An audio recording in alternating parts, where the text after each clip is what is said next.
أعوذ بالله من الشيطان الرجيم. بسم الله الرحمن الرحيم. الحمد لله رب العالمين بارئ الخلائق أجمعين، والصلاة والسلام على البشير النذير السراج المنير الطهر الطاهر الدر الفاخر البحر الزاخر العلم الظاهر المنصور المؤيد المصطفى الأمجد حبيب إله العالمين أبي القاسم محمد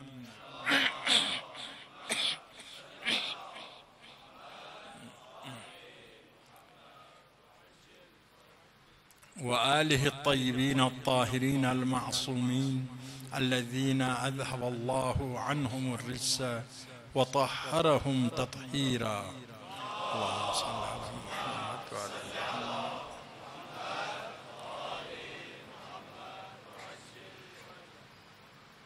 واللعن الدائم على أعدائهم من يوم عداوتهم إلى يوم الدين. ایام محرم اور مولا سید سجاد کی شہادت کے ایام قریب ہونے کے مناسبت سے آپ کی سیرت طیبہ کے بارے میں چند نکات انتخاب کیا ہے تاکہ ان پر گفتگو کروں۔ کل ایک گفتگو پیش آئی کہ عرض کیا امام در حقیقت عاشوراء کو ابدی بنانے میں انسانیت کے درمیان اس کو رائج، اس کو سرچشمہ فیض اور آفتاب ہدایت بنانے میں امام کا بڑا مقام حاصل ہے۔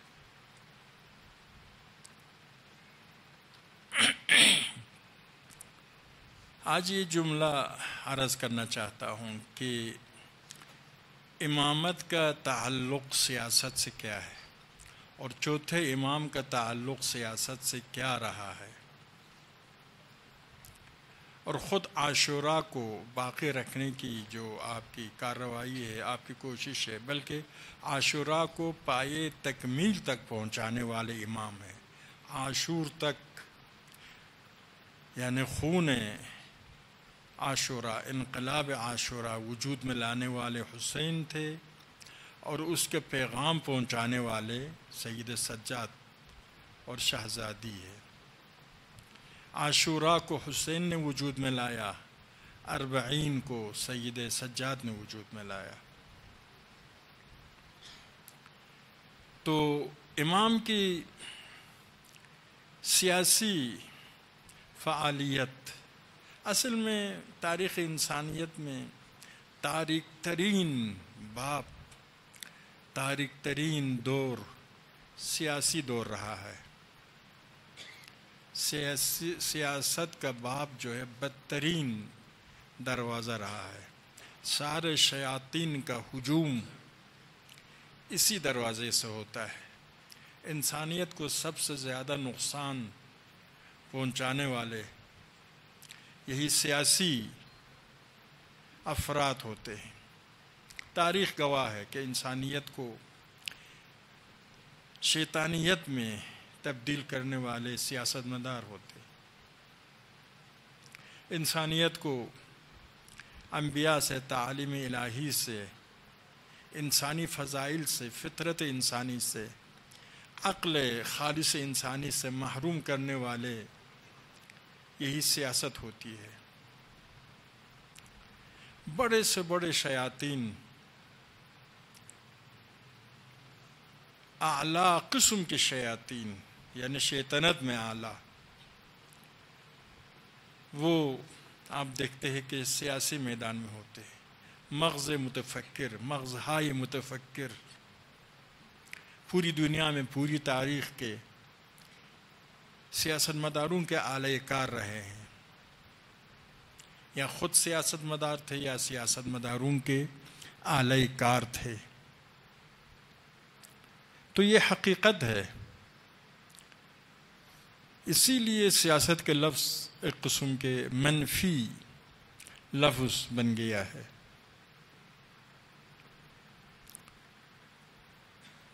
لیکن حقیقت میں انبیاء اور ائمہ اطہار کی ایک اہم ذمہ داری بھی سیاست، یعنی یہ وہ اسلحہ ہے جس طرح سے چاقو قاتل کے ہاتھ میں ہو تو زندہ جیتا جاگتا آدمی کی جان لے لیتا ہے، اور چاقو اگر کسی آپریشن کرنے والے ماہر ڈاکٹر کے ہاتھ میں ہو تو مرنے والا آدمی کو نجات دیتا ہے۔ سیاست کی یہ صفت ہے۔ عام طور پر جس چیز کو بھی خدا نے خلق کیا ہے اس دنیا میں سب سے دو قسم کے استفادے کیا جا سکتا ہے، ناجائز استفادہ، جائز استفادہ۔ شیاطین کے ہاتھ لگ جائے تو اس سے ناجائز فائدہ اٹھاتے ہیں، پاکیزہ انسانوں کے ہاتھ میں آ جائے اس سے بہترین فائدہ اٹھاتے ہیں۔ سیاست کی اہمیت کے پیش نظر دین سیاست کو نظر انداز نہیں کر سکتا تھا، اس لیے کہ دین کے احکام دین کی بڑی تعداد، آپ کہہ سکتے نصف دین کا آدھا حصہ، یا دوسرے الفاظ میں پورا دین سیاست کے بغیر معاشرے میں نافذ نہیں ہوتا ہے، کیونکہ عوام حکومتوں کے ہاتھ میں کھلونا بن جاتے ہیں۔ حضور نے فرمایا الناس علی دینی ملوکہم، لوگ اپنے حکمرانوں کے دین پر ہوتے ہیں۔ لوگ اپنے باپ سے زیادہ اپنے حکمرانوں کے ساتھ شباہت رکھتے ہیں۔ الناس فی ملوکہم اشبہ منہم بآبائہم۔ جب دین چاہتا ہے انسانوں کی تربیت کرے اور حکمرانوں کا اتنا اثر ہو تو خود بخود پاکیزہ حکمرانوں کی طرف توجہ دینا دین کی مجبوری ہے۔ خود مولا فرماتے ہیں کہ اگر مظلوم کا حق ظالم سے لینا میرا مد نظر نہ ہوتا۔ دوسرے مقام پر فرماتے ہیں کہ خدا نے عہد لیا ہے علماء سے کہ ظالم کو پرخوری پر، زیادہ کھانا کھانے پر، ظالم کے اس عمل پر خاموش نہ رہے، اور مظلوم کے کھانا نہ ملنے کی وجہ سے تکلیف میں مبتلا ہونے پر خاموش نہ رہنے کا حکم دیا ہے خدا نے۔ یہ حکم نہ ہوتا میں علی پہلے کی طرح سیاست کے لگام کو اسی جانور کے گردن پر ڈال دیتا۔ اگر حق صاحب حق کو دینا میرا مد نظر نہ ہوتا تو تم پر حکومت کرنا بکری کے چھین سے بھی پستر۔ تو ہدف کے بنا پر ہوتا ہے، مقصد کے بنا پر۔ آپ کا مقصد کیا ہے؟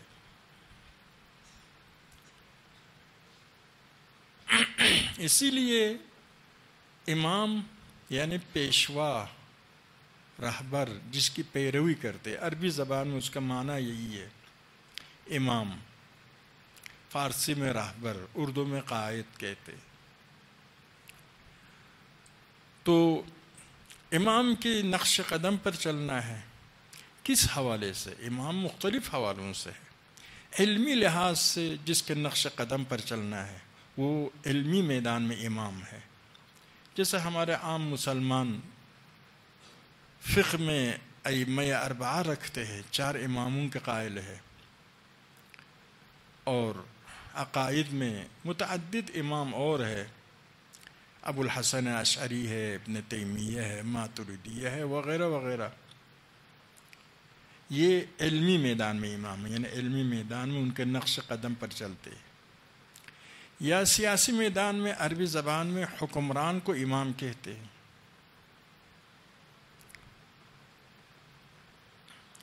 مولا سید الشہداء نے جب حضرت مسلم کو روانہ فرمایا یہی لکھا تھا ان کے ساتھ، لعمری مل امام، حکمران نہیں بن سکتا ہے مگر وہ آدمی حکمران بن سکتا ہے جو عدل و انصاف کے مطابق عمل کرتا ہو، دین و خدا، الحابس نفسہ علی مرضات اللہ، خدا کی مرضی کے مطابق زندگی کرتا ہو، اپنے کو مقید کیا ہو مرضی خدا کے ساتھ، الدائن بدین الحق، دین خدا کو ماننے والا ہو اور خدا کی کتاب پر عمل کرنے والا ہو۔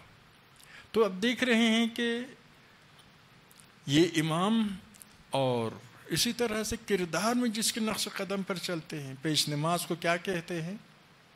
امام جماعت، یعنی آپ کی حرکات ان کے حرکات کے مطابق ہونا چاہیے، ان کے حرکات کے برخلاف ہو تو آپ جماعت کی ثواب سے آپ محروم ہو جائیں گے، یعنی کردار میں آپ کی امامت۔ ائمہ اطہار تینوں حوالے سے، البتہ متعدد حوالے ہیں، باقی حوالوں سے ہم گفتگو نہیں کرنا چاہتے ہیں، ہم اپنی ذمہ داریوں کے حوالے سے، ہماری ذمہ داری یہ ہے کہ اپنا علم ائمہ اطہار سے لے لے،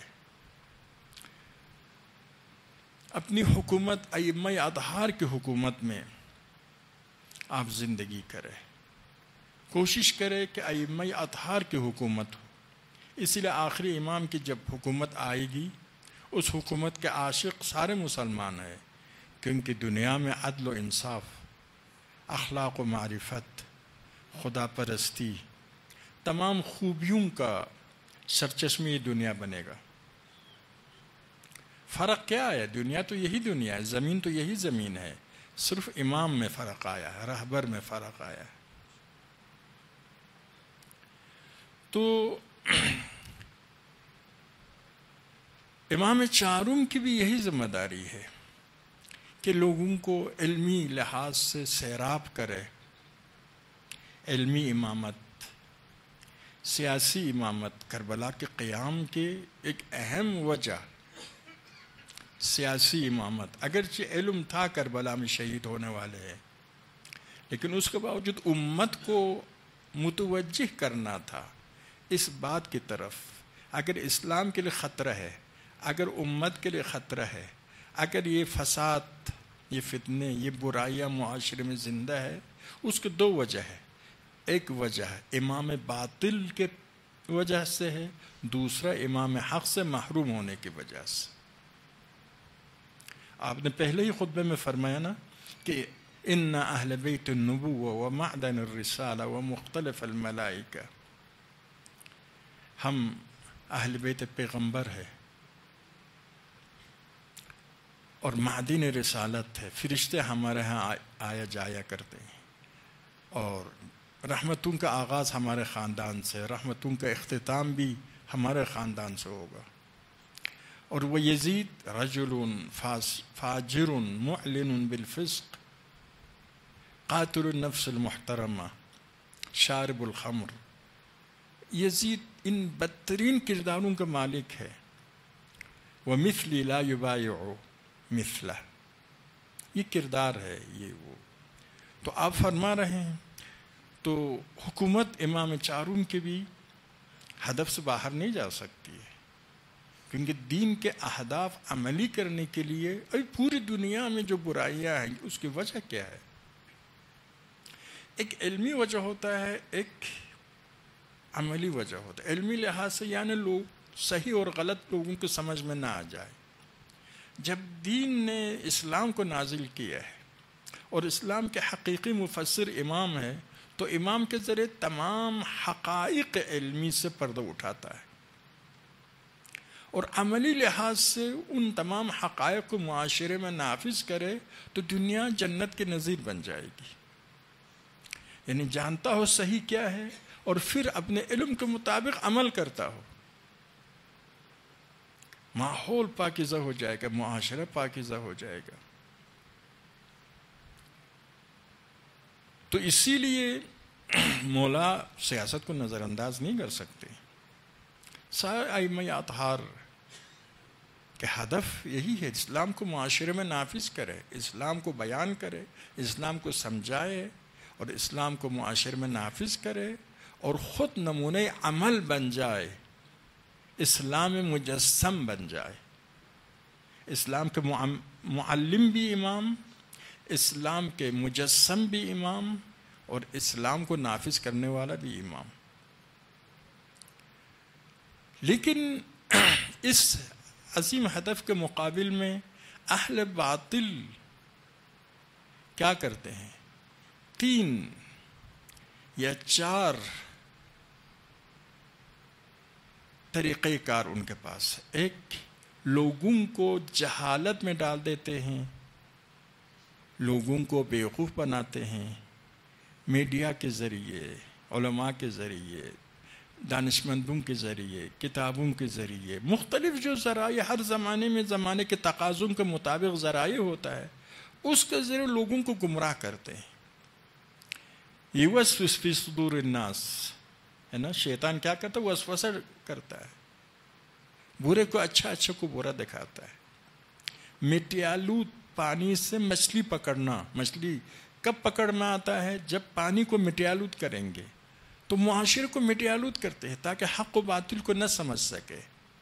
تو وہاں پر یہ شیاطین، یہ اہل باطل اپنے شکار کو پکڑ لیتے ہیں، یعنی لوگوں کی جہالت سے ناجائز فائدہ اٹھاتے ہیں۔ ایک، جاہل بناتے ہیں، پروپیگنڈا کرتے ہیں، جھوٹ بولتے ہیں، تحریفات کرتے ہیں، جتنے گمراہ کرنے کے ذرائع ان سب کو اپناتے ہیں۔ اور دوسرا،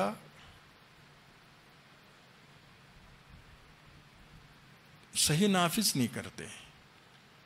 دوسرا عرض یہ ہے کہ دوسرے لوگوں کو گمراہ کرنے کے دوسرا ہتھ کنڈا لالچ دیتے ہیں۔ کچھ لوگ سمجھدار ہوتے ہیں۔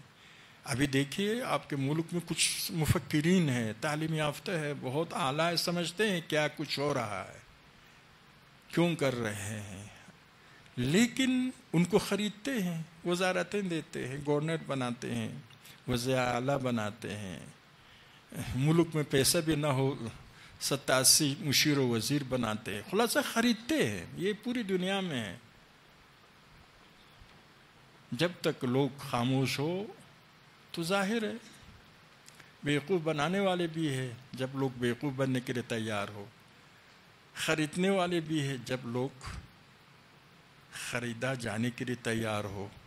یہ پاکستان کی مثال نہیں، پوری دنیا میں یہی، پوری تاریخ میں یہی ہو رہا ہے، پوری تاریخ میں، پوری دنیا میں، اور ہوتا رہے گا۔ لالچ کے ذریعے کتنے لوگوں کو حسین سے دور کیا، امام حسن سے دور کیا، علی سے دور کیا۔ امیر شام کہتا ہے علی جنت دے کر لوگوں کو اپنی طرف بلاتا ہے، میں دنیا دے کر بلاتا ہوں، میں کامیاب ہو جاؤں گا۔ خود شیطان نے بھی خدا کے ساتھ جو گفتگو کی اس میں یہی کہا نا، کہا کہ خدا یا مخلصین کے علاوہ باقی سب میرے ہیں، سب پر میں غالب آ جاؤں گا۔ خدا نے بھی فرمایا کہ یہی ہے، تم مخلصین پر غالب نہیں آؤ گے، باقی سب پر غالب آ سکتے ہو۔ یا دھوکے، اپنے ذاتی مسئلے میں دھوکے میں نہیں آتے ہیں، لیکن قومی مسائل میں، دینی مسائل میں دھوکہ کھانے کے لیے تیار ہوتے ہیں۔ اس کی وجہ ہے کہ اہمیت نہیں دیتے ہیں نا۔ اور دوسرا دھوکہ، البتہ دھوکہ دینے میں اقتدار پر جو لوگ ہوتے ہیں سارے شیاطین وہاں پر جمع ہے، اسی لیے کس طرح سے دھوکہ دینا ہے اس ہنر سے بھی باخبر ہے، طریقہ کار ان کے پاس ہے، حکمت عملی ان کے پاس۔ اور دوسرا لالچ کے ذریعے سارے بڑے خریدے جاتے ہیں، یہ پوری تاریخ گواہ ہے۔ اور کچھ لوگ ایسے ہیں کہ دھوکہ بھی نہیں کھاتے، خریدے بھی نہیں جاتے ہیں، تو ان کو دھمکیوں کے ذریعے ڈرا دھمکا کر خاموش کرتے ہیں، اگر خاموش نہ ہو جائے جیل میں ڈالتے ہیں، بدنام کرتے ہیں، قتل کر دیتے ہیں۔ ان ذرائع سے جو ہمیشہ چلتا رہا ہے، یہ 3 ذرائع۔ اب انسانوں میں اور صفت بھی ہے، انسان میں روح ملکوتی، فطرت الہی، عقل جو انسان کو خدا کی طرف لے جاتی ہے وہ بھی ہے، لیکن دوسری طرف سے انسان کے پاس حیوانیت بھی ہے، حیوانی خواہشات بھی ہے۔ اب شیطان ان سے بھی استفادہ کرتا ہے۔ یہ شیاطین انسان کی جو کمزوری ہے، کوئی بھی کسی کو گمراہ کرنا چاہے کمزوری سے فائدہ اٹھائے گا، کسی کو کے ساتھ لڑنے کے لیے اس کے نقطۂ قوت کے ساتھ جنگ نہیں کرے گا، اس کے نقطۂ ضعف کے ساتھ جنگ کرے گا۔ تو انسان کی یہ جو نفس امارہ ہے یا حیوانیت ہے، اس سے بھی استفادہ کرتا ہے یہ اہل باطل. لیکن دوسری طرف سے دین کے پاس بھی یہ ذرائع ہے، لیکن اتنا آسان نہیں ہے. اس کی وجہ عرض کے وہی حکومت ہے. یہی ذرائع ہے، لیکن حکومت کے بغیر یہ ذرائع عملی نہیں ہو سکتا. ایک یہی کہ حقائق بیان کرے، لوگوں کو اتنا شعور دے دے کہ خود سمجھ سکے حق باطل ہے، حق کیا ہے، باطل کیا ہے. شعور دینا، فکر دینا، روشنی دینا. اور دوسرا یہ ہے کہ صحیح کام کرنے والوں کو ان کا حق دیا جائے. ابھی جتنے مکار ہیں ان کو زیادہ ملتا ہے، لیکن ایسا معاشرہ وجود میں آ جائے جس میں صحیح کام کرنے والوں کو حق ملے تو لوگ سارے صحیح ہو جائیں گے. غلط کام کرنے والوں کو سزا مل جائے، لوگ غلطی سے بچ جائیں گے. یعنی پاکیزہ حکومت اور غلط حکومت کے درمیان فرق کیا ہے؟ پاکیزہ حکومت میں صحیح لوگ امن و امان کا احساس کریں گے، سکون کا احساس کریں گے، مطمئن ہوں گے کہ ہم کام کریں گے ہمارا حق مل جائے گا، کسی قسم کی پریشانی نہیں ہوگی. یہ جو گڑبڑ لوگ ہیں، مکار لوگ ہیں، قاتل ہے، کرپشن والے، وہ ناامنی احساس کریں گے، ہمیشہ ڈرتے رہیں گے. لیکن بری حکومت میں، غلط حکومت میں صحیح لوگ ناامنی احساس کریں گے، غلط لوگ امن و امان احساس کریں گے. بھئی پارٹی بازی کرو، چمچے گیری کرو تو آپ کا مسئلہ حل ہو جائے گا. مولا نے جب حکومت قبول کی، آپ نے یہی فرمایا کہ کیوں میں نے حکومت قبول کی. وَلَكِنْ آسَى أَنْ يَلِيَ أَمْرَ هَذِهِ الْأُمَّةِ فُجَّارُهَا. مجھے افسوس ہوا، اس لیے حکومت قبول کی کہ مجھے افسوس ہو رہا تھا کہ اس امت کے والی فاجر ہو، مجرم لوگ، گناہگار لوگ امت کے حاکم بن جائے. وَلَكِنْ آسَى أَنْ يَلِيَ أَمْرَ هَذِهِ الْأُمَّةِ سُفَهَاؤُهَا وَفُجَّارُ. فجار اور سفیہ، کم عقل. کم عقل دین کی نگاہ میں وہ ہے جو اپنی دنیا کے لیے آخرت کو بیچ ڈالتا ہے، آخرت کو فدا کرتا ہے دنیا کے اوپر. دین کی نگاہ میں وہ کم عقلی. سے سورہ بقرہ کے اوائل میں دیکھیے، منافقین کہتے ہیں مومنین سفیہ ہے، خدا کہتا ہے تم خود سفیہ ہو، کیونکہ چند دن کی دنیا کے لیے آخرت سے اپنا آپ کو محروم کر. خود دنیا میں دیکھیے 1 لاکھ کے لیے کیا ہے، 1 لاکھ حاصل کرنے کے لیے 1 ارب سے اپنا آپ کو محروم کرنے والوں کو کیا سمجھتے ہیں؟ بیوقوف سمجھتے ہیں. اسی طرح سے دنیا کے لیے آخرت سے اپنا آپ کو محروم کرنا بیوقوفی ہے دین کی نگاہ میں. اسی لیے جب امام سے پوچھا گیا کہ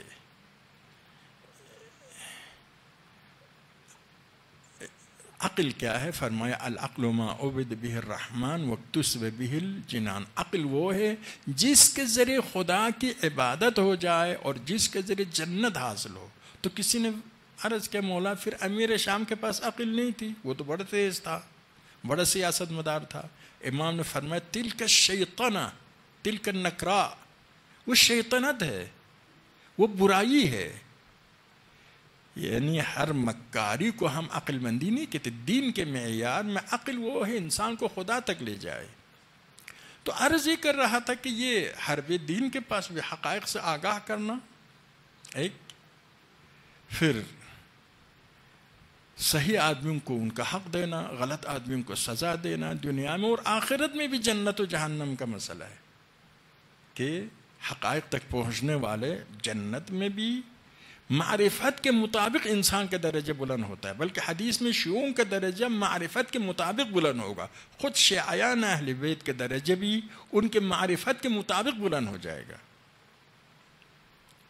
اور پھر عمل کے مطابق جنت یا جہنم.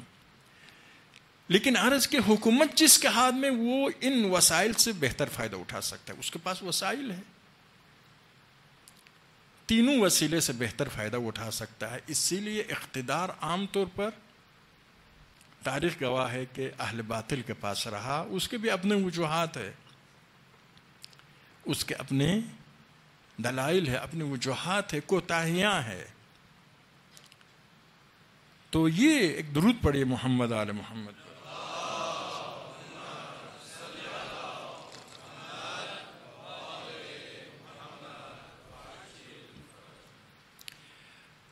مولا امام چارم نے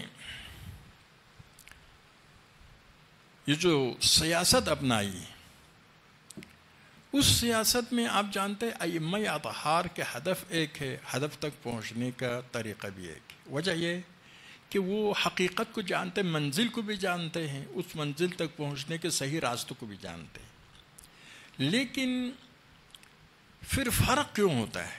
حکمت عملی میں فرق کیوں آتا ہے؟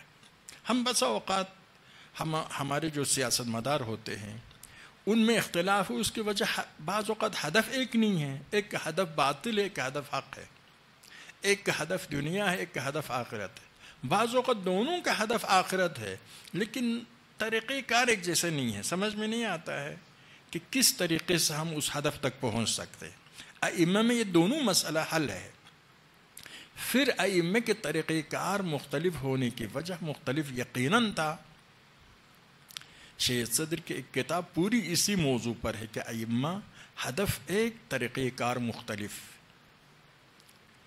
تو اس کی وجہ بعض اوقات امکانات ہوتا ہے، امکانات ہے، مقصد تک پہنچنے کے جو ذریعہ ہے، ذرائع ہے، اس کی وجہ سے طریقہ کار مختلف ہوتا ہے۔ اگر مقصد تک پہنچنے کے بہتر ذرائع ہو ان ذرائع کو اپنائیں گے، اگر مشکل ذرائع ہو ان کو اپنائیں گے۔ خلاصہ ذرائع مختلف ہوتا ہے،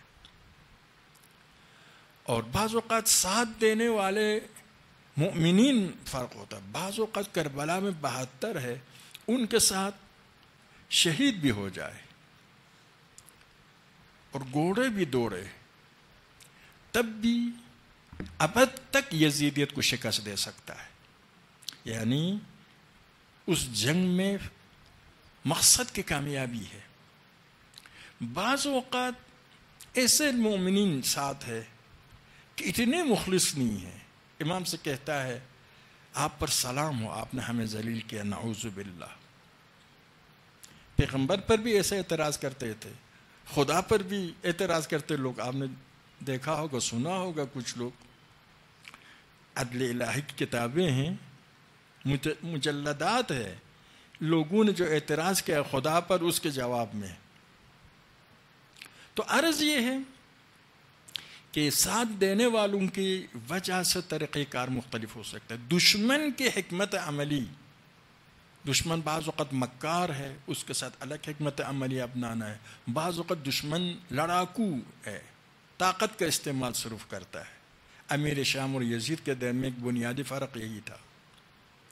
تو یعنی ائمہ اطہار کے طریقہ کار زمانے کے مطابق مختلف ہوتا ہے، وسائل کے مطابق مختلف ہوتا ہے، قابل فہم ہے۔ آپ نے مطالعہ کیا ہوگا رہبر معظم کی تقریروں کا ایک مجموعہ ہے، درس اور تقریروں کا، اور کتاب میں جمع کے ابھی تو 2-3 جلدیں ہو گئی ہے۔ پہلی جلد میں کیا عنوان ہے کہ 250 سالہ امام، 250 سالہ انسان کے نام سے یہ کتاب ہے۔ یعنی اگر 12 امام نہ ہوتے، 14 معصوم نہ ہوتے، ایک آدمی 250 سال عمر کرتے تو مختلف حالات کے مطابق مختلف طریقہ کار اپناتا نا، ایک ہی طریقہ کار کے مطابق نہیں چلتا۔ یقیناً حالات کے مطابق طریقہ کار مختلف ہوتا ہے، ہدف ایک ہے، اصول ایک ہے، لیکن حکمت عملی مختلف ہو سکتا ہے۔ ابھی ہمارا دیکھیں، ابھی لائٹ ہے، پنکھے چل رہے ہیں، سردیوں میں پنکھے نہیں چلیں گے، دن کے وقت لائٹ نہیں ہوں گے۔ زمانہ بدلنے کے ساتھ، اقتضاءات بدلنے کے ساتھ طریقہ کار بھی، ضرورتیں بھی مختلف ہو جاتی ہے۔ خدا کے اسماء حسنہ کتنے ہیں، رحمان و رحیم بھی ہے، قہار بھی ہے۔ حالات کے مطابق خود خدا کے اسماء کیا ہے، مختلف ہے، کبھی قہاریت کا اظہار فرماتا ہے، کبھی رحمانیت کا اظہار فرماتا ہے۔ تو اس حوالے سے ائمہ اطہار کے طریقہ کار مختلف ہے۔ کربلا تک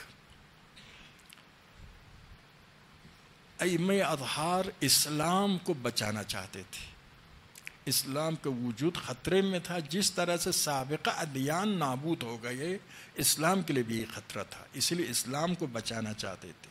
امام حسین نے یہی فرمایا نا، اگر علی الاسلام السلام، اسلام نابود ہو جائے گا، اسلام کو الوداع کرنا چاہیے جب مسلمانوں کو حکمران یزید جیسا ہو جائے۔ اس وقت خون دے کر، عظیم ترین قربانی دے کر، مولا امام حسین پیغمبر کے عبا لے کر آتے، پیغمبر کے عمامہ لے کر آتے، پیغمبر کی تلوار لے کر آتے، فرماتے میں نواسہ رسول ہوں، اور پیغمبر نے جو کچھ میرے بارے میں فرمایا، قرآن نے جو فرمایا وہ تمہیں پتہ ہے، پیغمبر کس طرح سے پیار کرتے تھے تمہیں پتہ ہے، یہ پیغمبر کے عبا ہے، یہ پیغمبر کا عمامہ ہے۔ اب عبا اور عمامہ اس حقانیت میں دخیل نہیں ہے، لیکن امت کو بیدار کرنے کے لیے، دلوں کو نرم کرنے میں مؤثر ہے۔ دیکھو یہ عمامہ یہ پیغمبر ہے، یہ عبا یہ پیغمبر ہے، یہ پیغمبر کی تلوار ہے، یعنی اس طریقے سے مسلمانوں کو بیدار کرنے کے لیے، ان کے دل کو نرم کرنے کے لیے اور خطرات سے آگاہ کرنے کے لیے، امام کی بات سننے کے لیے زیادہ آمادہ کرنے کے لیے امام نے قرآن، سنت، عقل، سیرت سب کے علاوہ پیغمبر کے عمامہ اور تلوار تک کا نام لیا، کیونکہ اسلام کو بچانا تھا۔ اب کربلا کے بعد ائمہ اطہار نے ان کی فرمائشات سے، ان کی سیرت سے یہی معلوم ہوتا ہے کہ امت کی تربیت کرنا چاہتے ہیں تاکہ صرف اسلام کے نام نہ رہے، حقیقتاً ایک گروہ کی تربیت ہو جائے کہ یہ اس عظیم ذمہ داری کو سنبھالے۔ کربلا تک دیکھیے پیغمبر کی سنت پر پابندی لگانے سے اسلام شناسی کا دروازہ بند ہو گیا تھا۔ اب یہ سلسلہ باقی رہے، کیونکہ سنت کی وجہ سے کیا ہوتا ہے، قرآن شناسی، پیغمبر نے جو قرآن کے بارے میں بتایا تھا وہ سب کچھ سنت میں تھا۔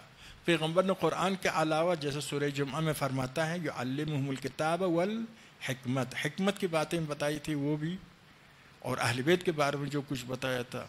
اسی لیے امام چارم کے زمانے سے سلسلہ یہ ہوا کہ دراز مدت میں امت کی تربیت کا سلسلہ شروع ہو جائے، دین کو مضبوط کرے فکری لحاظ سے، تاکہ حکمران اس میں تحریف نہ کر سکے۔ ممکن ہے اب تک چاہتے تھے دین کا نام و نشان مٹائے، لیکن اس کے بعد دین کے نام و نشان نہیں مٹائیں گے، لیکن دین کو حقیقت سے خالی کریں گے، کھوکھلا کریں گے۔ تو اسی لیے حکمت عملی یہ ہوئی کہ لوگوں کو دین سے باخبر کرے، دین سے آگاہ کرے اور خطرات سے آگاہ کرے۔ اس کے لیے سب سے ایک اہم چیز خود عاشوراء کی حفاظت تھی، یعنی حسین جیسا معاشرہ کو بیدار کرنے میں کسی اور شخصیت نہیں ہو سکتی تھی۔ ہماری روایات میں بھی جب پوچھا کیوں امام حسین کی شہادت کے لیے اتنی بڑی اہمیت ہے، تو امام نے فرمایا اس لیے کہ خامس آلبہ ہے، حسین کے بعد پنجتن پاک میں سے کوئی نہیں رہے گا، آخری ہے۔ یہ ایک وجہ متعدد وجوہات میں سے، کیونکہ امام کے کیا مقام ہے، شیعوں کے پاس تو امام ہے، ائمہ کے درمیان سید شہداء بھی ہے، آخری سید شہداء، اور سارے مسلمانوں کے درمیان امام کی جو مقام ہے، جو احترام ہے، ان سب کی وجہ سے امام کی اس طریقے سے شہادت، کس طریقے سے، جس زمانے میں اصحاب زندہ تھے، تابعین زندہ تھے، اس زمانے میں اس طرح سے شہید ہونا امت کو بیدار کرنے میں بہت مؤثر ہے۔ اسی لیے چاہتے تھے کربلا کی شہادت کے بعد مسلسل یہ یاد تازہ رہے تاکہ امت کو بیدار کرتا رہے، ایک سرچشمہ معرفت، ایک سرچشمہ بیداری۔ ابھی بعض اوقات کچھ لوگ کہتے ہیں کہ آپ لوگ کیوں حسین کی شہادت کو غم کی شکل مناتے، حسین تو جنت گئے ہیں۔ سعادت خود امام حسین نے جب علی اکبر کے سرانے پہنچے فرمایا بیٹا فقط استرحت من ہم الدنیا و غمہا، بیٹا دنیا کے ہم و غم سے تو آپ کو سکون مل گیا، دنیا کے ہم و غم سے آپ کو سکون مل گیا۔ وبقی ابوک لہما، آپ کا باپ زندہ ہے اور دنیا کے ہم و غم اٹھا رہا ہے، دنیا کے مصائب اٹھا رہا ہے، تو جانے والا تو خدا کے پاس، پیغمبر خدا کے پاس، اہل بیت کے پاس جاتا ہے، جنت جاتا ہے، تو کیوں؟ عیسائی لوگ کیا کرتے ہیں، اس دن کو غم نہیں مناتے، جشن مناتے ہیں۔ بنو امیہ نے بھی یہی پوری کوشش کی کہ عاشورہ کے دن خوشی کے دن ہے، جعلی روایتوں کا مجموعہ بنایا.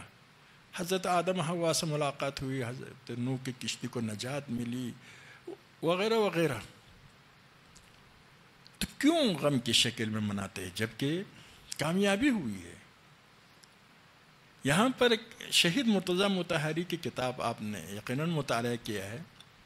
وہ نقل کرتے ہیں کہ ایک شیعہ بہت بڑے مجتہد سے کہ وہ کہتے تھے کہ اگر حکم شرع نہ ہوتا کہ شہادت حسین کے دن غم مناؤ تو میں غم نہیں مناتا، خوشی مناتا، اس لیے کہ حسین کو تو سکون مل گیا دنیا کے ہم و غم سے. اپنے نانا کے پاس گئے، خود نے فرمایا تھا نا کہ میں کتنا مشتاق ہوں اپنے اسلاف کے دیدار کا، جس طرح سے یعقوب مشتاق دیدار یوسف ہے. یہاں پر ظاہر علماء اہل حق، علماء اسلام جواب دیتے ہیں کہ ایک یہ ہے کہ فطرت کا تقاضا کیا ہے.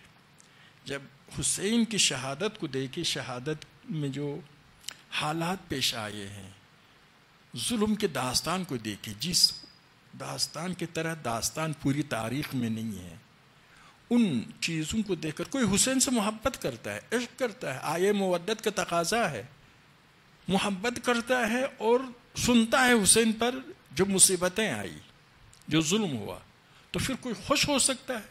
اگر اس کے دل میں فطرت ہے، اگر فطرت انسانی اس کے پاس ہے تو خوش نہیں ہو سکتا ہے. غمگین ہونا فطرت کا تقاضا ہے. ہمارا کوئی عزیز اگر ٹکڑے ٹکڑے ہو جائے، جانتے ہی جنت جائے گا، لیکن فطرت کا تقاضا کیا ہے؟ گریہ کرنا ہے، رونا ہے. خود اپنے اوپر اگر مصیبتیں آئی، ہم نے کوئی کوتاہی نہیں کی ہے تو شریعت نے کہا ہے کہ آپ کو ثواب مل جائے گا، آپ کی کوتاہی نہیں ہے، لیکن اس کے باوجود ہم غمگین ہو جاتے ہیں، محزون ہو جاتے ہیں. اس کی وجہ یہ فطرت کا تقاضا ہے. یہ تو عرض یہ ہے کہ فطرت کا تقاضا یہ ہے کہ اتنے غم جب ہمارے محبوب ترین ہستی پر اتنے غم، اتنے مصائب وارد ہوئے تو غمگین ہونا. دوسرا یہ ہے کہ شہید مرتضیٰ مطہری کے پیارے تعبیر ہے، اسلام دین کے مفاد کو سوچتا ہے، ذاتی مفاد کو نہیں سوچتا ہے. اگر ذاتی حسین کے مفاد مد نظر ہو تو حسین جنت گئے ہیں، لیکن اگر آپ عاشور کے دن ایام حسینی میں غم منائیں گے یا خوشی منائیں گے، خوشی میں عید کریں گے، خوشی منائیں گے تو انسان اپنے ذات میں گم ہو جاتا ہے. دیکھو عید کے دن خوش ہونے کے لیے کیا کچھ نہیں کرتے ہیں. عید کے دن صرف خدا یاد نہیں آتا، باقی سب کچھ یاد آتا ہے. لطیفے سناتے ہیں، نامناسب الفاظ زبان پر جاری کرتے ہیں. خلاصہ خوشی میں انسان اپنے ذات میں محو ہو جاتا ہے. عید اضحیٰ اس عظیم قربانی کے حوالے سے، لیکن اپنے ذات میں گم ہو جاتا ہے. لیکن غم میں محبوب کے ذات میں گم ہو جاتا ہے.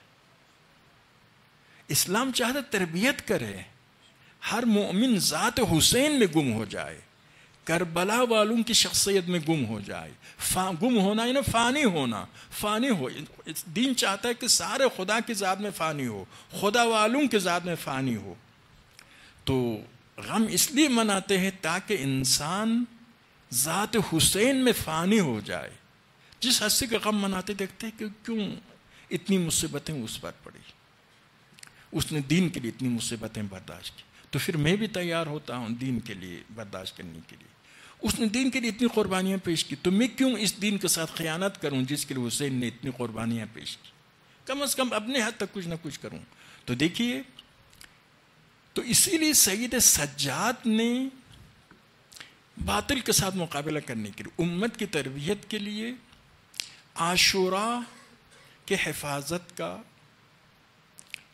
ارادہ کیا. حکم خدا یہی تھا. عرض کیا حضرت آدم سے لے کر، کل ہی عرض کیا، خاتم تک، خاتم سے لے کر آخری امام تک عزاداری کا انتظام ہوا ہے. ہدف یہ تھا. تو سید سجاد کا اس میدان میں سب سے بڑا اثر ہے، کیونکہ ڈائریکٹ کربلا کے بعد سید سجاد کی امامت کا سلسلہ شروع ہوتا ہے. آپ نے پائے تکمیل تک پہنچایا، یعنی حسین نے خون دیا، سید سجاد نے پیغام خون پہنچایا۔ جب حسین مدینے میں حضور کے روزے میں گئے الوداع کے لیے، شکایتیں کی، نیند آئے، عالم خواب میں پیغمبر نے فرمایا خدا چاہتا ہے کہ آپ شہید ہو جائے، اہل بیت اسیر ہو جائے۔ تو پروگرام کا آدھا کا تعلق سید سجاد کے ساتھ تھا۔ سید سجاد نے سخت ترین حالات میں الہی عہدہ کو سنبھالا ہے، یعنی تاریخ انبیاء میں، تاریخ ائمہ میں کسی معصوم نے ایسے حالات میں اس ذمہ داری کو نہیں سنبھالا ہے جس طرح سے سید سجاد نے سنبھالا ہے۔ اس طرح سے سارے عزیز ٹکڑے ٹکڑے ہو چکے۔ جب حسین آخری الوداع کے لائے، سید سجاد نے فرمایا بیٹا میں وہی وصیت کرتا ہوں جو سارے انبیاء نے اپنے جانشینوں کے لیے کی ہے۔ وہ وصیت یہ ہے کہ صبر کرنا اس راہ میں صبر کرنا، یہ وصیت کی۔ تو اس کے بعد امام نے ذمہ داری قبول کی۔ آپ جانتے ہیں امام کی طرف دشمنوں کا توجہ نہ ہونے کے لیے شہزادی زینب آگے تھی، لیکن خاص حالات میں امام کی طرف رجوع کرتی تھی۔ وہی شام غریبان کے وقت امام سے پوچھا ہماری کیا ذمہ داری ہے؟ تو سید سجاد نے سخت ترین حالات میں ذمہ داری قبول کی۔ آپ کی عمر 20، 23، 24 تک روایات میں لکھی گئی ہے، یعنی جوان ہے، جذبات کو عروج پر ہے، جوان جذبات کو عروج پر ہوتا ہے اس وقت۔ امام ہے، معصوم ہے، سب کچھ ہے، لیکن جوانی کی صفت بھی اپنی جگہ پر ہے۔ لیکن آپ کوفہ جاتے ہیں، کس طریقے سے خطبہ دیتے ہیں، کس طریقے سے اہل کوفہ کو نادم کرتے ہیں، پشیمان کرتے ہیں اپنے کردار سے، ان کو توبہ پر مجبور کرتے ہیں، اپنی غلطی کے اعتراف پر مجبور کرتے ہیں۔ پھر دربار میں جاتے ہیں، ابن زیاد نعوذ باللہ تذلیل کرنے کی ناکام کوشش کی، تو آپ نے فرمایا تم ہمیں موت سے ڈراتے ہو، خدا کی طرف سے موت ہماری عادت ہے، اور ہماری عزت اور شرافت اسی شہادت میں ہے۔ وَكَرَامَتُنَا مِنَ اللَّهِ الشَّهَادَةِ، خدا کی طرف سے جو عزت ہمیں ملی ہے یہی شہادت ہے۔ کہا خدا نے، میں نے سنا تھا علی کو خدا نے قتل کیا ہے، خدا نے اس کی جان لے لی ہے۔ تو امام نے فرمایا میرے ایک بھائی تھے جس کا نام علی تھا، خدا تو جان لینے والا ہے لیکن اس کو قتل کرنے والے تمہارے لوگ تھے۔ اللہ یتوفی الانفس حین موتہا، سخت جواب دیا، دربار میں باطل کو دربار میں شکست دی اور مؤمنین کو، مسلمانوں کو بیدار کیا۔ بازار میں سخت حالات تھے۔ شہزادی زینب کی عظمت، شہزادی ام کلثوم کی عظمت کو آپ دیکھیے، اور شام کے دربار میں، شام کی مسجد میں جا کر کس طریقے سے رسوا کیا بنو امیہ کو۔ بعض علماء کا جملہ ہے شام کو علی فتح نہ کر سکے، البتہ علی کو فتح نہ کر سکنا وہی لشکر میں جو بیوقوف گروہ تھے، جاہل گروہ تھے، انہی کی وجہ سے، خوارج کی وجہ سے۔ خلاصہ شام وہ سرزمین ہے جس کو علی فتح نہ کر سکے، اس کو زینب و سجاد نے فتح کیا۔ شام کی مسجد نے علی کے مذمت کے علاوہ کوئی لفظ نہیں سنا تھا، سید سجاد نے علی کے فضائل وہاں پر بیان کیا۔ اس طریقے سے اس زمانے میں مسلمانوں تک عاشوراء کا پیغام پہنچایا، مظلومیت حسین کا پیغام پہنچایا۔ ابن زیاد کے دربار میں اس کی ماں آتی ہے، کہتی ہے ماں بدنام زمانہ ہے، لیکن اس حد تک اہل بیت کا اثر تھا، اپنے بیٹے سے کہتے بیٹا جہنم تم نے خرید لیا اپنے لیے۔ یزید کے دربار میں اس کو زوجہ آتی ہے، دختران پیغمبر پردے سے محروم ہو، میں پردے میں رہوں۔ انقلاب لایا، خود درباروں میں انقلاب آیا۔ حکمران کے خاندانوں میں انقلاب لایا. یہ نفسیاتی شکست ہے بنو امیہ کی. آل محمد کی عظمت ہے کہ ہر میدان میں سربلند پیغام حق پہنچاتے ہیں. ایک درود پڑھی محمد آل محمد.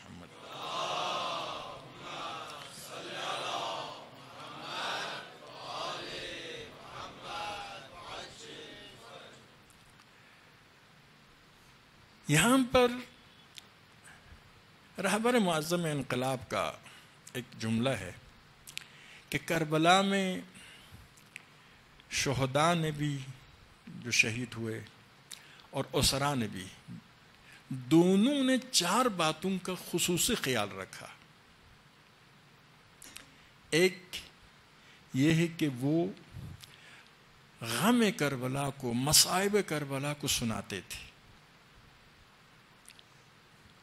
تھے، بیان فرماتے تھے، اپنے درمیان بھی دوسروں کے لیے بھی مکمل طریقے سے کربلا کے مصائب کو بیان فرماتے. کیونکہ مصیبت زدہ ہونا، مظلوم ہونا عیب نہیں ہے، ظالم کو رسوا کرنا ہے. انسان فطرتاً مظلوم کے ساتھ دیتا ہے، ظالم کا دشمن ہوتا ہے. تو اہل بیت مصائب کربلا سناتے تھے، یہ پہلا کام. مصائب سنانے کے ساتھ ساتھ گریہ کرتے تھے، جی بھر کے گریہ کرتے تھے. یہ شکست خوردوں کا گریہ نہیں تھا، چنانچہ میں نے کل ہی عرض کیا، فاتحین کا گریہ تھا. ٹھیک ہے، عزیزوں سے محبت ہے، دل میں ان پر آنے والے مصائب کا احساس شدید ہے، لیکن خود نے انتخاب کے اس ہدف کو، اس مقصد کو، خوشنودی خدا کو، انسان کی نجات کے اس کارنامے کو خود نے انتخاب کیا ہے. اسی لیے گریہ کرتے تھے. یہ گریہ روحانی فاتحین کا گریہ تھا، جی بھر کے گریہ کرتے تھے. اس میں کوئی عیب نہیں ہے. غلط کام کر کے وہ مشکل میں پڑ جائے تو شرمندگی کی بات ہے. عظیم ترین کارنامہ بیان کر کے اور اس کارنامے کے مقابل میں دہشت گرد شیاطین کے رد فعل کو بیان کرنا، یہ حقانیت کی علامت ہے. تیسرا یہ ہے کہ اپنے منطق کو بیان فرماتے تھے کہ ہم نے کیوں قیام کیا تھا، کیوں یزید کے ساتھ جنگ لڑی تھی. اپنے پیغام کو بیان کرتے تھے، اپنے منطق کو بیان کرتے تھے، اپنے دلائل کو بیان کرتے تھے. یہ بھی ایک اہم چیز. اور چوتھا نقطہ جو تھا وہ یہ ہے کہ کبھی کمزوری کے مظاہرے نہیں کرتے تھے. تمام لمحات، شہیدوں کے تمام لمحات کو دیکھیے، اسیروں کے تمام لمحات کو دیکھیے، ابتدا سے آخر تک کہیں بھی کمزوری کا اظہار نہیں کیا، کسی طرح سے بھی کمزوری کا اظہار نہیں کیا. آپ دیکھتے کہ کوفہ میں جب آل پیغمبر پہنچے تو کوفہ والوں نے کپڑے دیے، کھانا دیا، خورما دیا. حضرت ام کلثوم واپس کر دیتی تھی کہ صدقہ ہم پر حرام ہے. جبکہ آپ اپنے فقہ میں دیکھیے، واجب صدقہ میں زکوٰۃ حرام ہے اور زکوٰۃ فطرہ جو ہے وہ حرام ہے. باقی واجب صدقات حرام نہیں ہیں. لیکن آل محمد پر ہر صدقہ حرام تھا. کیوں؟ اتنے عظیم ہدف لے کر آئے تھے، اتنے عظیم ہدف لے کر آئے تھے. انسانوں کو بلندی تک پہنچانا چاہتے تھے، انسانوں کو شخصیت دینا چاہتے تھے، انسانوں کو کرامت نفس دینا چاہتے تھے، انسانوں کو ظالم کے مقابل میں کھڑے ہونے کی تعلیم دینا چاہتے تھے. ایسی ہستیاں کس طرح سے لوگوں کی امداد حاصل کرے؟ یعنی وہ فقہی صدقہ نہیں ہے، یہ باعظمت ہستیوں کے لیے کسی طرح سے امداد لینا اس عظیم مقصد کے لیے مناسب نہیں ہے، اس عظیم پیغام کے لیے مناسب نہیں ہے. اسی لیے واپس کر دیا. ہمارے ہدف کہتا ہے کہ ہمارے لیے جائز نہیں ہے اس قسم کے امداد حاصل کرنا. تو یہ مولا امام زین العابدین نے ایک کام یہی کیا، کربلا عاشورہ کو پائے تکمیل تک پہنچایا. پھر عزاداری کی شکل میں اس کو قیامت تک زندہ رکھنے کا انتظام فرمایا، اور خود نے سب سے پہلے شروع کیا۔ بازار جاتے تھے، قصائی کے پاس پہنچ کے پوچھتے تھے، پانی پلایا تم نے؟ کھانا کھلایا ہے جانور کو تم نے؟ رو پڑتے تھے۔ آپ کے پاس کھانا پہنچتا تھا افطار کے لیے، پانی پہنچتا تھا، راوی کہتے اتنا روتے تھے کہ پانی میں بھی آپ کا آنسو مخلوط ہو جاتا تھا، کھانے میں بھی آپ کا آنسو مخلوط ہو جاتا تھا۔ لیکن امام اس کو مخفی کر سکتے تھے، اتنی طاقت تو ان کے پاس تھی، اگرچہ غم عظیم تھا لیکن اتنی طاقت تھی کہ چھپا سکتے تھے، رات کی خلوت میں یہ کام کر، لیکن چھپانا مد نظر نہیں تھا، پیغام غم کو پہنچانا تھا، عزاداری کو زندہ کرنا تھا۔ اسی لیے آپ نے اپنی ذات سے شروع کی۔ جب سیدانیہ عزاداری کرتی تھی آپ خود ان کے لیے کھانا بناتے تھے، آپ خود بنفس نفیس سیدانیہ کربلا سے پلٹنے کے بعد عزاداری کرتی تھی، کربلا والوں پر روتی تھی تو سید سجاد خود کھانا بناتے تھے۔ اس طریقے سے عزاداری کو، کیونکہ عرض کے قیام حسین انسانیت کی ضرورت ہے، دین کی ضرورت ہے، انسانی اقدار کی ضرورت ہے، مقاومت کی ضرورت ہے، استقامت کی ضرورت ہے، فضائل انسانی کی ضرورت ہے، شیطان کے ساتھ، شیاطین انس و جن کے ساتھ مقابلہ کرنے کے بہترین درسگاہ ہے عزاداری حسین۔ عرض کیا انسان جو ہے، کچھ لوگ کہتے ہیں کہ آپ لوگ کیوں عزاداری کرتے، کتاب لکھو معلومات دے دو۔ جواب یہ ہے کہ معلومات کے ذریعے علم میں اضافہ ہوتا ہے، عزاداری کے ذریعے جذبات میں اضافہ ہوتا ہے، علم میں بھی اضافہ ہوتا ہے، جذبات میں بھی اضافہ ہوتا ہے۔ انسان جس طرح سے علم کے مطابق کام کرتا ہے اس سے زیادہ جذبات کے مطابق کام کرتا ہے۔ فرض کیجئے کہ آدمی کی ایک بیٹی ہے، ایک بیٹا ہے، بیٹا کو کوئی مارے ممکن ہے برداشت کرے، لیکن بیٹی کی طرف ہاتھ بلند کرے کوئی تو یہ برداشت نہیں کرے گا۔ فرق کیا ہے؟ جذبات کا فرق، ورنہ دونوں جگر گوشہ ہے، جذبات کا فرق ہے۔ یعنی وہ عمل جس کے حق میں جذبات ہو، جس کے حق میں دل ہو، جس کے حق میں احساسات ہو، انسان اس عمل کے محافظ ہوتا ہے، اس عمل کے لیے سب کچھ دینے کے لیے تیار ہوتا ہے۔ عزاداری کے ذریعے دین کو فکر کے علاوہ دل میں بھی داخل کرتا ہے، دین کے حق میں فکر بھی کام کرتی ہے، دل بھی کام کرتا ہے، اسی لیے قربانی کے لیے تیار ہے۔ ابھی آپ دیکھیں عزاداری کے حوالے سے زیارتوں پہ جانے کے لیے کتنی شہادتیں، عزاداری کے حوالے سے کتنی شہادتیں ہیں۔ لوگ کہیں گے بھئی آپ پر واجب نہیں ہے، آپ احتیاط کرو، خود عزاداری کو بچانا واجب ہے، لیکن ہر آدمی آج مجلس میں نہ جائے تو کیا فرق پڑتا ہے، لیکن ایسا عشق ہے حسین کے ساتھ کہ کوئی نہیں روک سکتا ہے۔ آپ تمام جابروں کو دیکھیے، پاکستان میں شیعوں کو پراکندہ کرنے کی ہر ممکن کوشش کی گئی، لیکن عزاداری کو کوئی آنچ آنے نہیں دیا شیعیان اہل بیت نے۔ تو اسی لیے سید سجاد نے اسی وقت امت کو پیغام حسینی سے آگاہ کیا، اپنے خطبات کے ذریعے، اسیروں کے ذریعے، سر شہداء کے ذریعے، اور پھر رہتی دنیا تک پیغام حسینی سے آگاہ کرنے کا انتظام کیا عزاداری کے ذریعے۔ اور حسین کے محبت، حسین کے جذبہ پیغمبر نے چنانچہ خبر دی، مومن کے دل میں اس طرح سے رہے گا تا روز قیامت کبھی ٹھنڈا نہیں ہوگا۔ اسی لیے انتظام اگرچہ پورا دین کا انتظام ہے، لیکن اس کے اہم کارنامہ شروع سید سجاد سے ہوا کربلا کے واقعہ کے بعد۔ یہ آپ کے امامت کی ایک اہم ذمہ داری تھی، شاید سب سے اہم ذمہ داری تھی۔ چنانچہ کربلا سب سے اہم قربانی ہے، سب سے اہم ضرورت ہے، اس کی حفاظت بھی سب سے اہم ضرورت ہے۔ اور سید سجاد نے شاید اسی وجہ سے، ابھی فی الحال میرے پاس وقت نہیں ہے، میں چاہتا تھا تکمیل کروں آپ کے سیاسی موقف کی، کہ آپ نے واقعی حرہ مدینہ میں جو پیش آیا اس کے ساتھ نہیں دیا، آپ نے توابین کے ساتھ نہیں دیا، آپ نے مختار کے ساتھ نہیں دیا، اس حوالے سے آپ خود نے قیام نہیں فرمایا. ان سب کے ایک اہم راز یہ ہے کہ اگر آپ قیام فرماتے ان حالات میں شہید ہونا یقینی تھا. آپ خود کہتے مدینے میں ایک روایت میں ہے 3، دوسری روایت میں 4، چوتھی روایت میں 5، اور سب سے زیادہ جس روایت میں تعداد ہے 20. اس سے زیادہ مدینے میں ہمارے چاہنے والے نہیں ہیں. ایسا خوف بٹھایا تھا بنو امیہ نے، کیسا خوف! آل پیغمبر کو پیاسا شہید کرنا، ٹکڑا ٹکڑا کرنا، خاندان کو اسیر کرنا.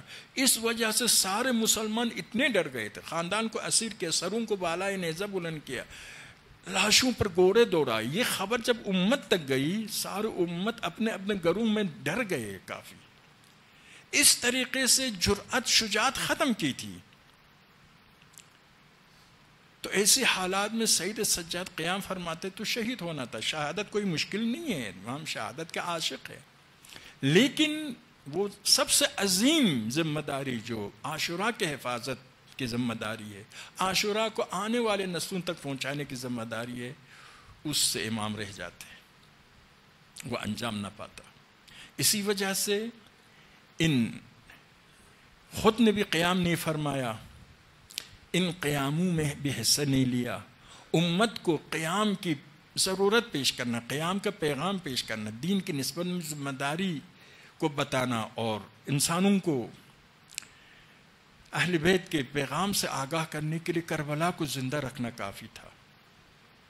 کربلا اسوہ حسنہ ہے. خود امام حسین فرماتے ہیں وَلَكُمْ فِيَّ أُسْوَةٌ، میں تمہارے لیے اسوہ حسنہ ہوں. راستے میں جب لشکر حر وغیرہ سے ملاقات ہوئی، آپ کے خطبہ کا ایک جملہ یہ ہے وَلَكُمْ فِيَّ أُسْوَةٌ، میں تمہارے لیے اسوہ حسنہ ہوں. اسی لیے یہ مقصد پورا ہو سکتا تھا. لیکن مقصد سیاسی 2 مقصد ہے، اقتدار پر آ جائے، اقتدار پر آ کے عرض کیا. جو اقتدار پر آنے والا بہت کچھ خدمت کر سکتا ہے، فی الحال اس کے بارے میں تفصیلی گفتگو کی ضرورت ہے، آپ کے لیے بھی کلیئر ہے. یا اقتدار پر نہ آئے، حزب اختلاف کا کردار ادا کرے. یعنی کیا؟ معاشرے میں رہے، حکمرانوں کے ہر غلط چیز کی نشاندہی کرے، ہر غلط چیز پر اعتراض کرے. اقتدار پر تو نہیں آئے، لیکن ایک فائدہ یہ ہے کہ دین کی حفاظت کی ہے.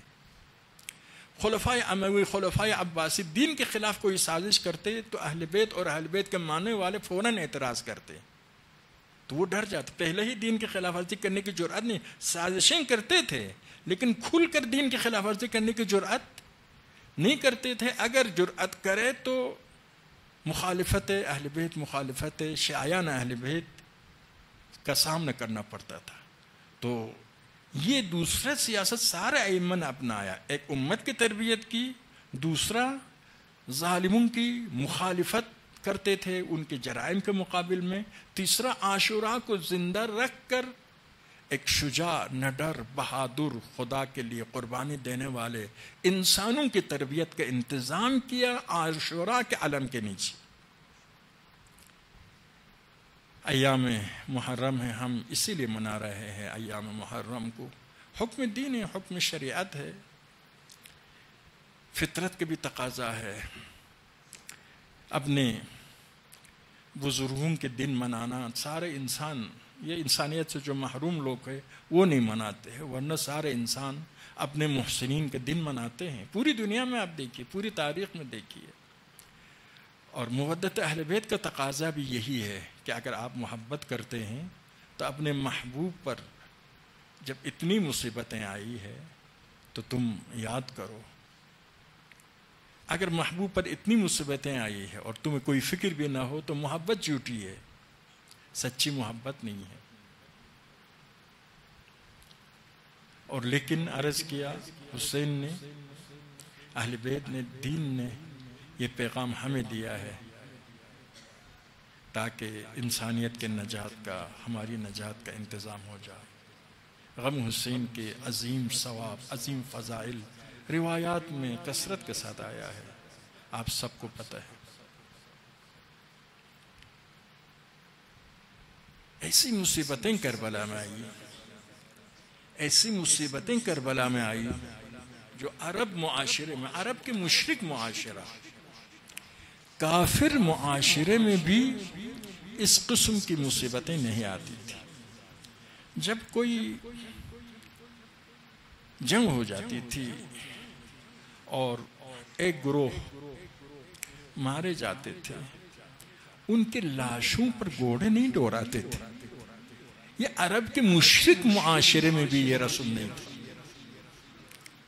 ان کے سر بالائے نیزہ کرنے کا رسم نہیں تھا۔ جب جنگ میں ایک گروہ غالب آ جاتا تھا، مغلوب گروہ کے بچوں پر حملہ نہیں کرتے تھے، خیموں میں آگ نہیں لگاتے تھے۔ شام غریبان کے وقت روایتوں میں ہے 2 سے 7 تک چھوٹے چھوٹے بچے دنیا سے جا چکے تھے۔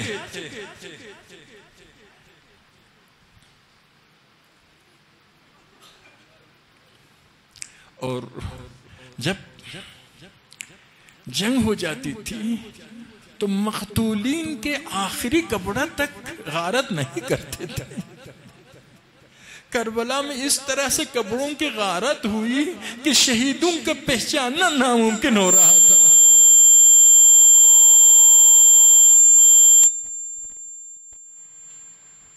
اور شہیدوں کی لاش پڑی رہی، کوئی دفن کرنے والا نہیں تھا، اور وارثین کو دفن کرنے کی اجازت بھی نہیں دی۔ آپ جانتے ہیں شام غریبان بلکہ عصر عاشور شہادت حسین کے بعد اہل بیت اسیر ہو گئے۔ شام غریبان اسرا کی مصیبت کے عروج کا شام تھا، لیکن ظہر یازدہم جب آل محمد کوفہ کی طرف لے جا رہے تھے، اسرا پہنچ گئے، مقتل پہنچ گئے، اسرا کو جان بوجھ کر مقتل سے گزارا گیا۔ پیغمبر کے زمانے میں جب خیبر کی جنگ میں یہودی عورتوں کو ان کے مقتولین کے پاس سے گزارا، پیغمبر کو خبر ملی، فرمایا تمہارے دل میں رحم نہیں تھا؟ ان عورتوں کو اپنے مقتولین کے لاشوں کے آس پاس سے گزارا، تمہارے دل میں رحم نہیں تھا؟ پیغمبر نے یہودی عورتوں پر رحم کیا، لیکن امت نے پیغمبر کے نواسیوں پر رحم نہیں کیا۔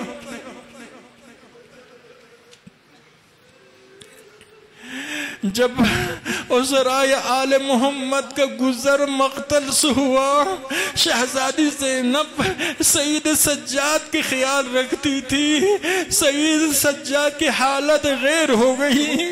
سید سجاد جوان ہے، غیرت کا حامل ہے، آل محمد میں سے واحد جوان ہے، سب یہ میری ذمہ داری ہے ان شہیدوں کو، ان لاشوں کو دفن کرنا۔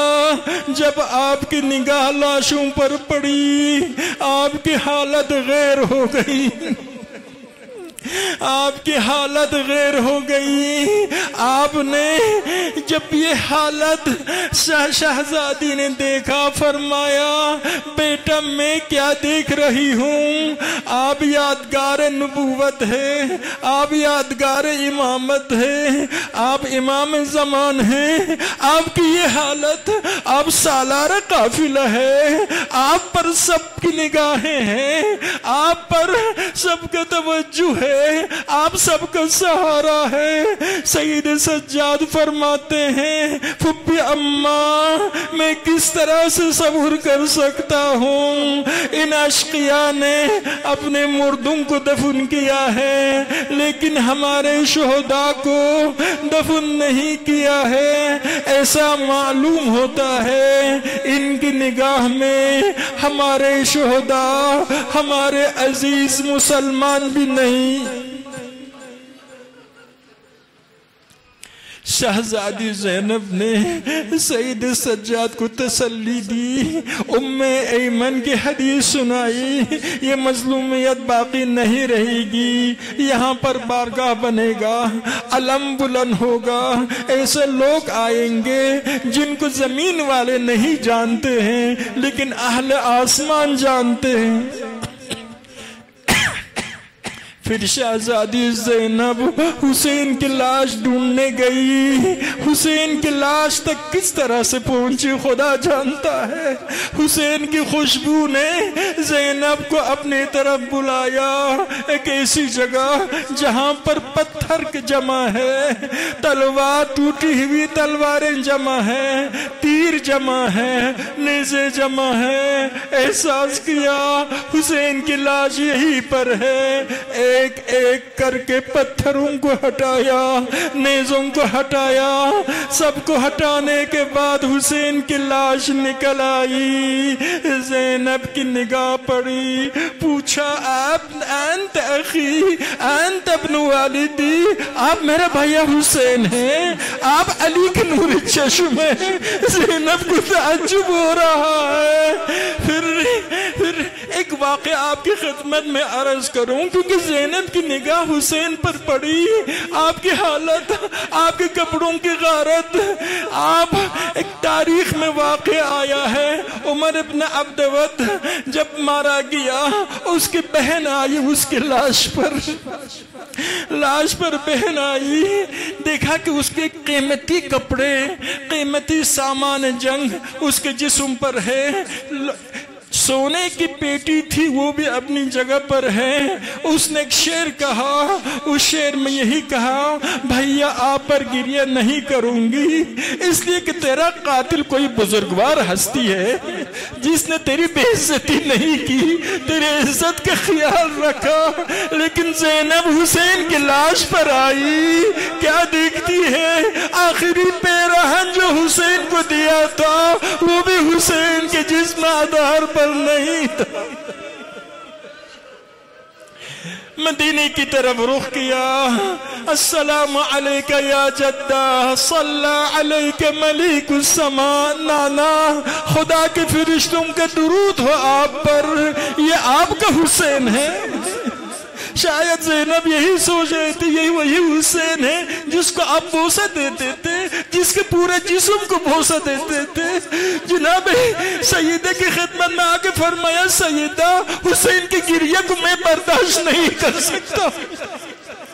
حسین جب مجلس پیغمبر میں آئے, حسین چھوٹے تھے, گرے تو پیغمبر ممبر سے نیچے اترا.